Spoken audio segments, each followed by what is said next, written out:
Shalom Bapak Ibu sekalian. Apa kabar? Luar biasa, amin. Di dalam Kristus kita selalu luar biasa. Amin. Masa lalu kita sudah berlalu. Amin. Telah dibasuh oleh darah Yesus. Jadi kebenaran kita bukan karena perbuatan kita, tapi karena kasih karunia, anugerah yang Tuhan berikan kepada kita. Amin. Dan hari ini kita mau belajar dari seorang janda. Sebelumnya mari kita berdoa. Bapa, kami ucap syukur Tuhan, terima kasih untuk hadirat Engkau, untuk kuasa Engkau Tuhan terus bekerja di tengah-tengah kami. Terima kasih Kau memenuhi hati kami. Kuasa-Mu Tuhan memenuhi hati kami, bahwa Engkau bekerja di dalam hati kami. Hari ini Tuhan, biar kami sadar Tuhan siapa kami di dalam Engkau. Biar kebenaran Engkau nyatakan di dalam hidup kami, dan kebenaran itu memerdekakan kehidupan kami. Terima kasih Bapa. Kami mengucap syukur bahwa Engkau Allah yang baik, Engkau Bapa yang baik, dan Engkau selalu memberikan yang terbaik di dalam kehidupan kami. Terima kasih Bapa, kami mengucap syukur. Di dalam nama Yesus kami berdoa. Amin. Mari kita belajar dari janda 2 Raja-Raja 4 ayat 1 dan 2 dulu. Demikian firman Tuhan. Salah seorang dari istri-istri para nabi mengadu halnya kepada Elisa. Jadi istri-istri para nabi ya, mengadu halnya kepada Elisa sambil berseru, "Hambamu, suamiku sudah mati dan engkau ini tahu bahwa hambamu ini takut akan Tuhan.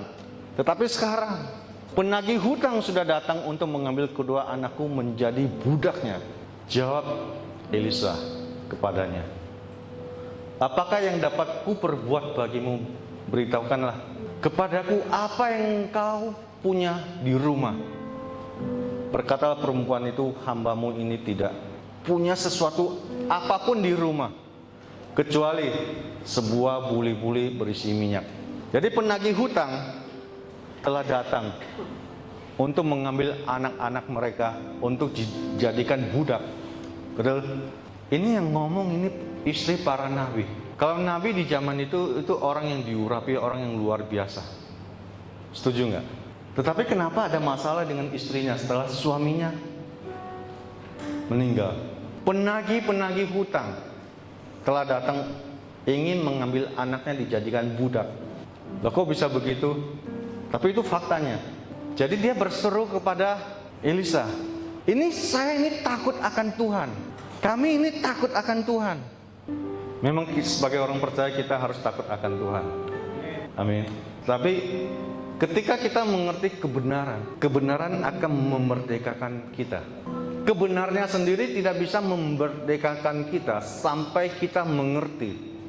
Baru kita akan bisa mengalami yang namanya pelepasan. Amin. Suaminya sudah mati. Ini orang-orang yang takut akan Tuhan, tapi mereka punya masalah, punya utang.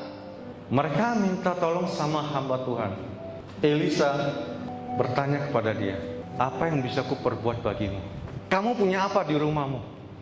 Seringkali kita berbicara, "Tuhan, saya nggak punya apa-apa, saya nggak bisa apa-apa." Itu seperti kita, setuju nggak? Saya nggak bisa apa-apa. Nggak mungkin kita nggak bisa apa-apa. Kita pasti ada sesuatu. Siapa yang setuju sama saya?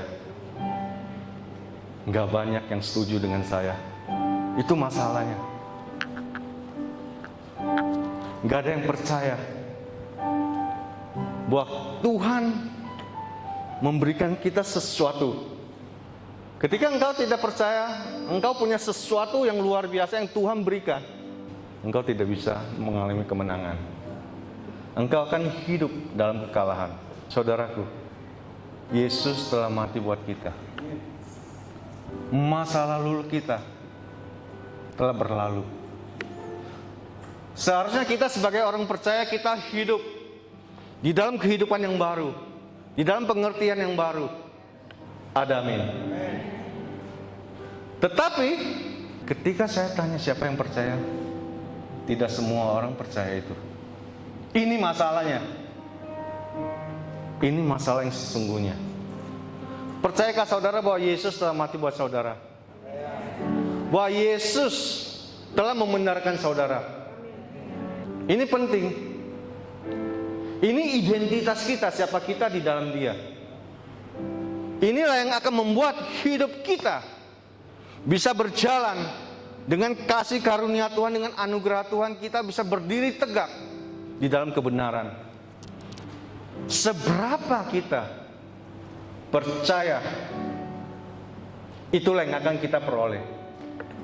Elisa bertanya, apa yang kau punya di rumahmu? Janganlah kita berkata-kata yang negatif. Tuhan, saya nggak punya apa-apa. Saya bahkan nggak bisa apa-apa. Itu kita menghina Tuhan. Tuhan yang begitu besar, yang begitu mulia, yang begitu dahsyat, yang mati buat kita, terus kita nggak bisa apa-apa. Itu tipu muslihat iblis. Halo, saya mau menyampaikan itu tipu muslihat iblis. Iblis selalu mendakwa kita. Dia menjadi pendakwa kita setiap hari. Memang kamu nggak layak. Memang kamu nggak bisa. Memang kamu nggak bakal berhasil. Karena dia memang pencuri. Tetapi Yesus datang. Tujuannya Yesus datang apa? Supaya setiap kita mempunyai kehidupan yang penuh dengan kelimpahan. Di dalam setiap area kita harus penuh dengan kemenangan. Amin. Kita harus berdiri di atas kebenaran. Kalau saudara tidak bisa berdiri di atas kebenaran, saudara nggak akan kuat. Istri hamba-hamba Tuhan, hidupnya terikat, dan dia merasa dia nggak bisa apa-apa. Padahal ada sesuatu yang ada di rumahnya. Kita lihat ayat berikutnya. Jawab Elisa kepadanya, apakah yang dapat ku perbuat bagimu? Beritahukanlah kepadaku apa-apa yang kau punya di rumahmu. Berkatalah perempuan itu, hambamu ini tidak punya sesuatu apapun di rumah, kecuali kita bisa tidak punya apa-apa, tapi kalau kita punya satu hal kecuali ini, yang akan memberikan kita kemenangan. Kecuali sebuah buli-buli berisi minyak. Apa artinya sih sebuah buli-buli cuma berisi minyak? Di dalam pandangan, di dalam pikiran janda ini nggak ada artinya. Halo, betul nggak? Nggak ada artinya. Sebuah buli-buli kecil berisi minyak, apa sih artinya? Mana bisa, mana cukup? Kita lihat ayat berikutnya. Lalu berkatalah Elisa. Elisa tidak argumen dengan dia. Elisa tidak peduli seberapa banyaknya minyaknya itu. Elisa berkata, pergilah, mintalah bejana-bejana dari luar, daripada segala tetanggamu, bejana-bejana kosong, tetapi jangan terlalu sedikit. Minta sama tetanggamu, minta yang banyak. Ini bahasanya terlalu halus, mintanya jangan terlalu sedikit. Artinya mintanya yang banyak. Ayat berikutnya. Dan perintahnya, kemudian masuklah, tutuplah pintu sesudah engkau dan anak-anakmu masuk. Lalu tuanglah minyak itu ke dalam segala bejana. Mana yang penuh, angkatlah. Pergilah perempuan itu daripadanya, ditutupnya lah pintu sesudah ia dan anak-anaknya masuk. Ingat tadi kan dia keluar minta, sekarang dia masuk dan dia tutup pintu, betul? Dan anak-anaknya mendekatkan bejana-bejana kepadanya, sedang ia terus menuangkan. Ketika bejana-bejana itu sudah penuh, berkatalah perempuan itu kepada anaknya, dekatkanlah lagi kepadaku sebuah bejana lagi. Tetapi jawabnya pada ibunya, tidak ada lagi bejana. Lalu berhentilah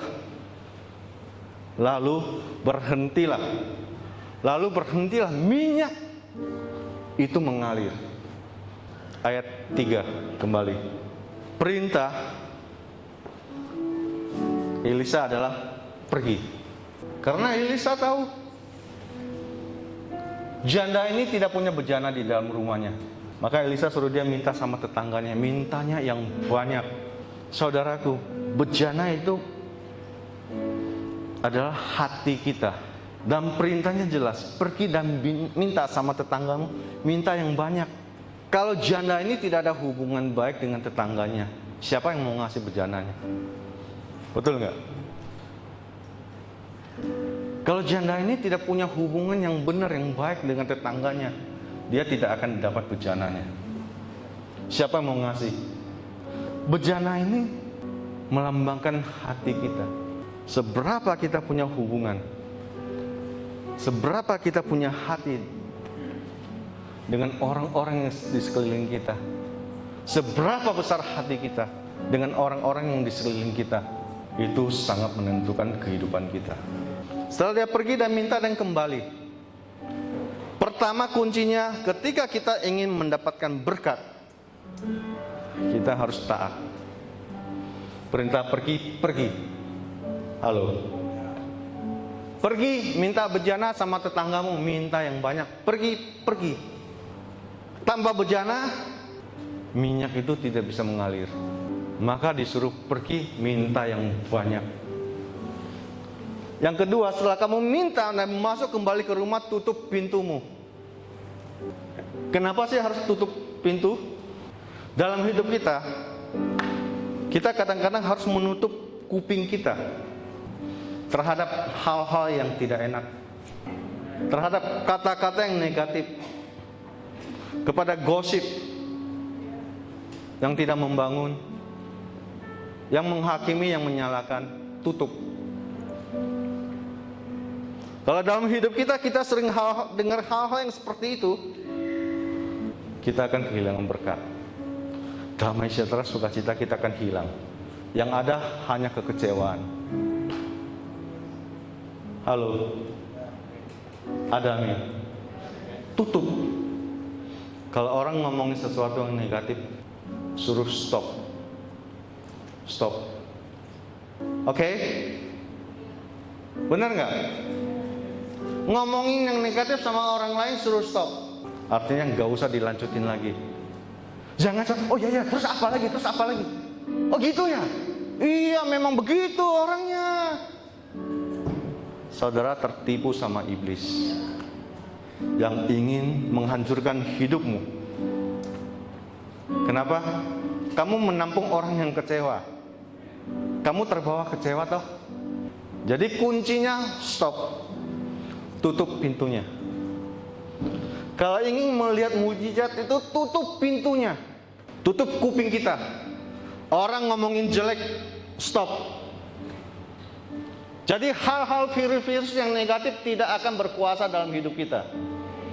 Karena kita tidak mengizinkan. Ada amin. Belajar. Ada amin. Berani berkata benar, stop. Udah gak usah lanjut lagi. Kalau kamu mau, kamu ngomong sama yang bersangkutan aja.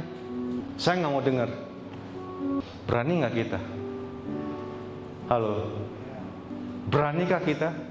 Nah, ini sangat menentukan.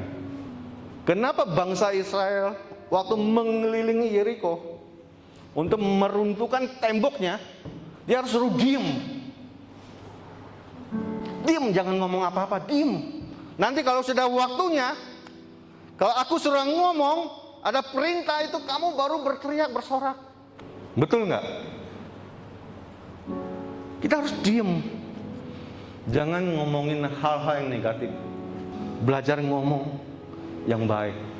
Walaupun keadaannya belum baik. Kalau kita ingin yang baik itu akan cepat datang, berkata-katalah yang baik.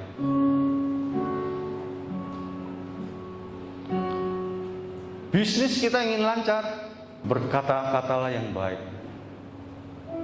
Tuhan, terima kasih. Hari ini setengah hari orang belum datang. Saya mengucap syukur Tuhan, saya percaya Tuhan. Berkat itu dari Engkau. Saya orang yang telah diberkati. Bukan posisi tokoh saya, tapi di mana saya, berkat itu akan mengalir. Saya percaya itu. Walaupun situasi masih sepi. Atau saudara mau berdoa, sepi maning, kapan rame? Kalau begini mah bisa bangkrut. Saudara, bangkrut beneran. Siapa yang bikin kamu bangkrut? Tetanggamu, saudara sendiri. Betul nggak? Jadi semua itu kita.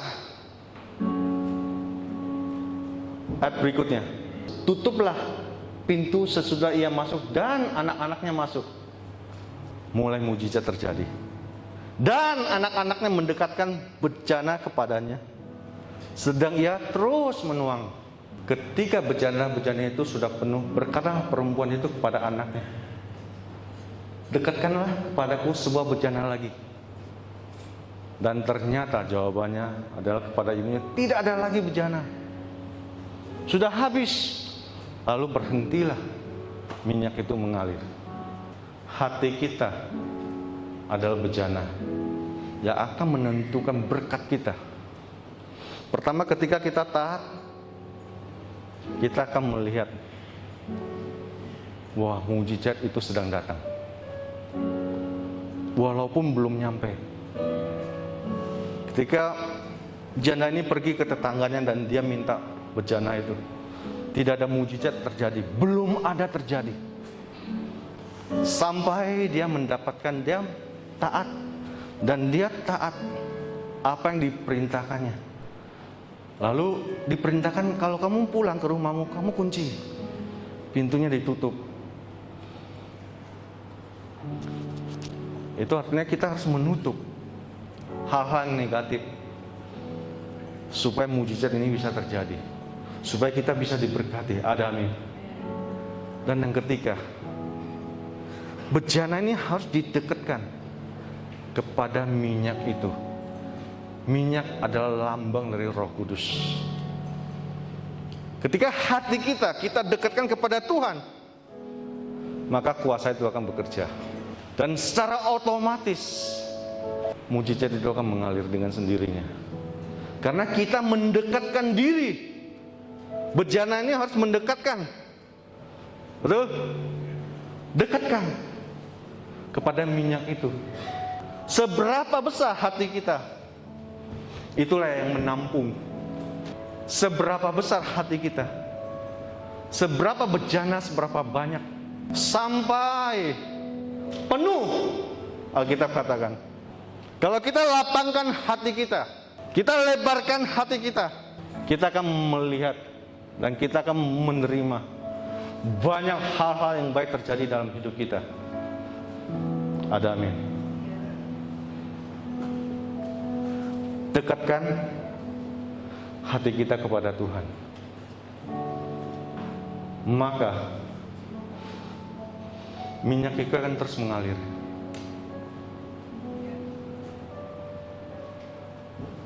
Sehingga apa yang terjadi berikutnya? Ayat 7. Kemudian pergilah perempuan itu memberitahukannya kepada abdi Allah. Dan orang ini berkata, pergilah, jualah minyak itu, bayarlah hutangmu, dan hiduplah dari lebihnya engkau serta anak-anakmu. Ada lebihnya enggak? Itu artinya dalam kehidupan kita, hidup kita tidak pernah kekurangan. Anak-anak Tuhan hidup penuh dengan kemenangan. Kalau kita masih kalah di dalam area tertentu, itu kita perlu berubah. Dan jangan salahkan diri kita. Tidak ada penuduhan bagi setiap kita yang ada di dalam Kristus Yesus. Roh yang memberikan hidup kepada kita, yang penuh dengan kemenangan. Kehidupan kita sebagai orang percaya, kita hidup dalam kemenangan. Jangan mau tertuduh. Saya selalu bilang sama murid-murid saya, hari ini saya ditunjuk untuk membantu pastor memimpin gereja ini. Saya tidak mau keluar kata satu pun, saya nggak bisa, Pak. Walaupun faktanya mungkin banyak hal yang saya nggak bisa lakukan. Saya nggak mau berkata tentang kekalahan. Walaupun faktanya nggak gampang. Halo, faktanya nggak gampang. Tetapi saya belajar Saya belajar taat. Saya lakukan dengan segenap hati, segenap jiwa, segenap dengan kekuatan saya. Saya lakukan itu. Kalau memang pada waktunya saya sudah memberikan dengan segenap jiwa, segenap hati, dan segenap kekuatan saya, dan saya tidak mampu, saya tinggal datang. Saya bawa bendera putih, Pak. Tahu bendera putih? Apa itu? Menyerah. Betul? Pak, saya sudah lakukan, Pak, tapi saya nggak sanggup. Saya turun, Pak. Saya duduk. Nggak ada masalah. Nggak perlu kecewa. Kenapa? Karena saya tahu siapa saya. Kalau memang ini bidangnya bukan saya, tapi saya sudah mencobanya. Sekalipun saya gagal, lebih baik gagal mencoba daripada tidak berani melangkah. Seberapa yang setuju? Bisa lambaikan tangan. Saya nggak takut gagal. Kalau gagal saya coba lagi, gagal lagi, coba lagi, gagal lagi. Ya sudah, angkat bendera putih, turun. Saya nggak perlu malu.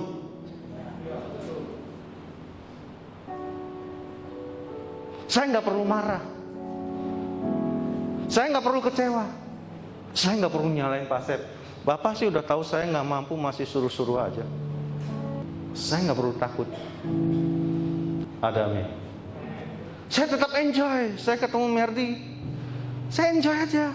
Saya nggak merasa saya tertuduh. Aku ini gagal loh. Siapa bilang? Kalau memang bidangku nggak di sini, turun. Tapi paling nggak saya sudah mencobanya. Bener nggak? Tapi Tuhan, saya nggak bisa apa-apa. Tuhan bilang kamu menghina saya, kamu nggak bisa apa-apa. Banyak yang bisa kita lakukan. Halo, saya selalu berbicara sama orang-orang yang pernah dekat dengan saya, selalu, kamu gagal nggak apa-apa. Kamu jadi pemimpin sel gagal nggak masalah. Kalau memang kamu tidak punya jiwa kepemimpinan, passion kamu nggak di situ, it's okay. Halo, nggak masalah. Pertanyaannya kamu bisa apa? Kamu punya apa? Elisa bertanya kepada Jana itu, kamu punya apa di rumahmu? Kalau Tuhan tanya yang sama, kamu bisanya apa? Halo, nggak mungkin kita nggak bisa apa-apa. Halo, setuju nggak? Kita nggak bisa apa-apa. Oke, kalau kamu nggak bisa mimpin, jangan stres, nggak usah mimpin. Kamu bisa apa? Pak, saya cuma bisa nih bawa orang doang, Pak. Lah itu nggak bisa apa itu? Itu bisa nggak? Saya nggak bisa, Pak. Saya cuma bisa bawa orang aja, Pak. Masih ngomong nggak bisa, tapi cuma bisa bawa orang aja. Ya sudah, bawa orang saja. Halo, kamu cukup bawa orang aja. Itu bagian kamu sudah cukup. Firman Tuhan katakan ada yang menanam, ada yang menabur, ada yang menyiram, dan Tuhan yang memberi pertumbuhan. Nggak usah pusing. Masing-masing kita ada upahnya. Saya berdiri di sini bukan karena saya lebih hebat, karena saya belajar taat aja. Saya coba, saya bisa apa enggak?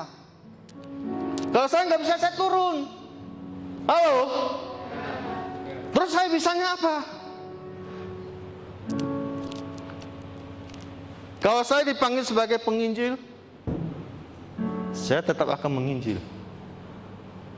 Saya selalu bilang saya kepengen melepaskan atribut jabatan saya. Itu tidak mengurangi untuk saya melayani Tuhan. Itu tidak mengurangi saya untuk mendoakan orang. Karena saya tahu siapa saya. Dan Tuhan panggil saya sebagai apa. Halo. Betul nggak? Jadi bisa lakukan sesuatu. Walaupun bukan di bidangnya yang sekarang ini misalnya. Mari kita belajar bahwa Tuhan kita sudah memberikan sesuatu yang luar biasa. Dan Roh Kudus tinggal di dalam hati kita. Roh yang kudus yang luar biasa, yang mengurapi kita. Kita berjalan di dalam pengurapan Tuhan. Saya selalu percaya bahwa tanda-tanda ini menyertai saya. Ketika saya melangkah, Tuhan berjalan di depan saya. Dan Roh Kudus bekerja melalui kehidupan saya. Jadi setiap kita bisa melakukan sesuatu. Lakukanlah apa yang Tuhan kasih itu. Ada amin. Lakukan yang Tuhan sudah berikan kepada kita. Pakai itu. Supaya apa? Supaya hidup kita. Ingat, ketika dia mulai pergi, dia mulai taat, dia mulai melangkah, dia mulai pergi. Ketika kita mulai melangkah, kita mulai bersaksi. Sebodoh-bodohnya kita bisa bersaksi bahwa Tuhan itu baik. Waduh, kalau nggak ada dia, wah saya udah mati nih. Lu tahu nggak?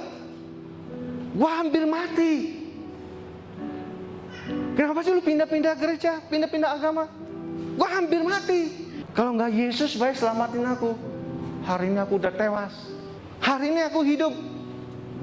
Kamu lihat saya hidup, bukan saya. Yesus yang hidup di dalam saya, yang memberikan kekuatan, yang membuat hari ini saya bisa berdiri dengan tegak. Dan saya bisa mendoakan orang sakit. Bukan karena saya hebat, tapi Roh Kudus yang mengurapi saya, yang tinggal di dalam saya. Dan kuasa itu akan mengalir keluar dan mulai memberkati banyak orang. Hidup saya hidup penuh dengan kemenangan. Walaupun saudara bisa disakiti, saudara harus memilih hidup dalam kemenangan.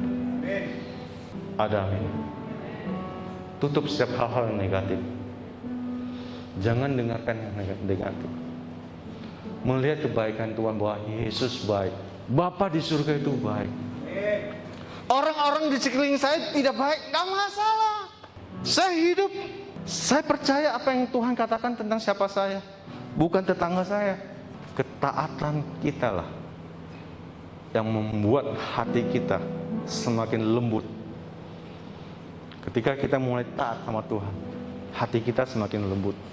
Semakin kita disuruh kita lakukan, dan ketaatan kita lah yang membuat kita peka terhadap suara Tuhan. Halo.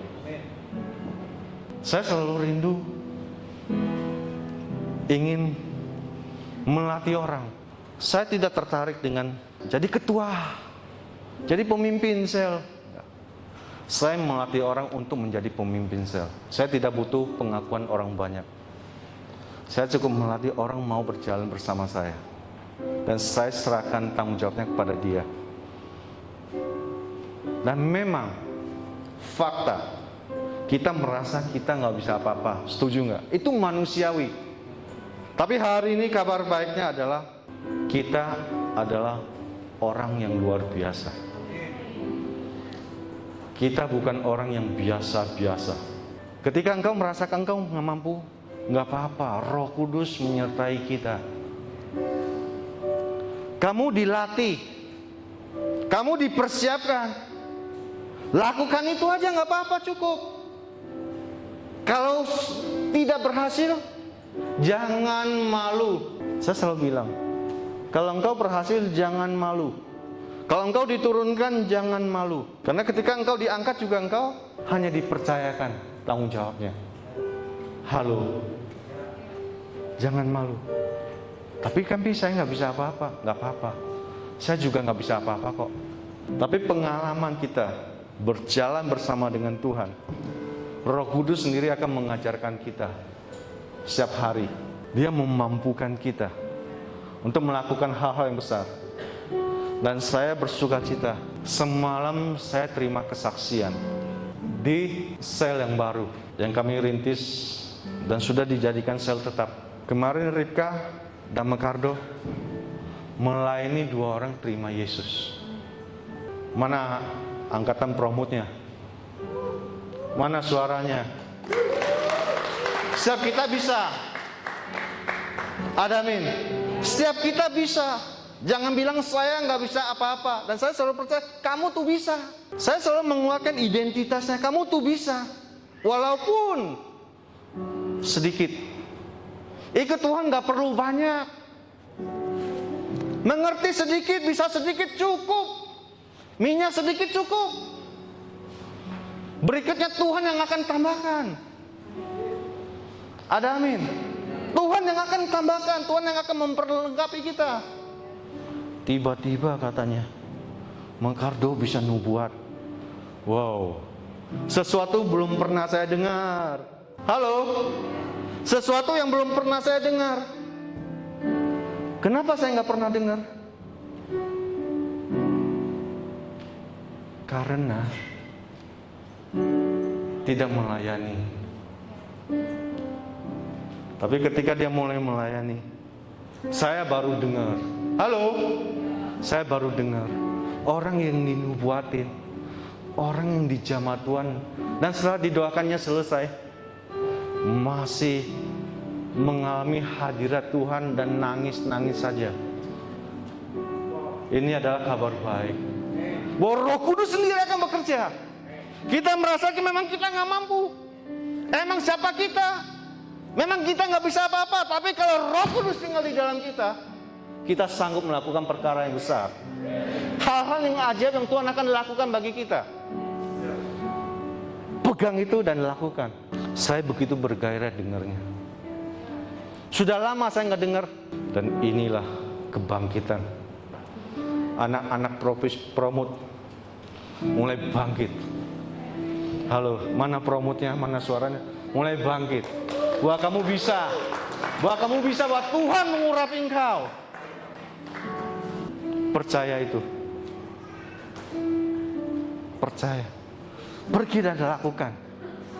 Maka engkau akan melihat pengurapan Tuhan terus mengalir, terus bekerja. Dan engkau akan melihat mujizat-mujizat. Banyak jiwa diselamatkan.